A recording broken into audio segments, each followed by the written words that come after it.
આજે મેં ચણા મગ જેને રાત્રે પલાળેલા સવારે પાણી નિતારી લઈ અને એનો સલાડ બનાવે છે. ચણા મગની અંદર મેં ખારી સિંગ નાખી છે. સલાડમાં કાકડી, ટામેટાં, ડુંગળી, લીલા ધાણા,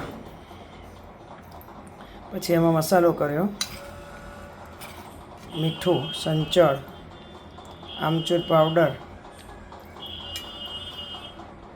ટેસ્ટ માટે મેં એને અંદર દાડમ પણ નાખ્યા છે.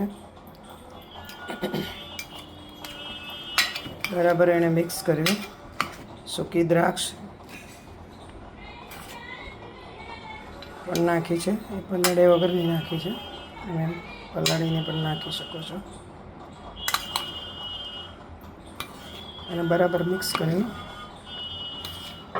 બધા મસાલા એકદમ ભળી જાય.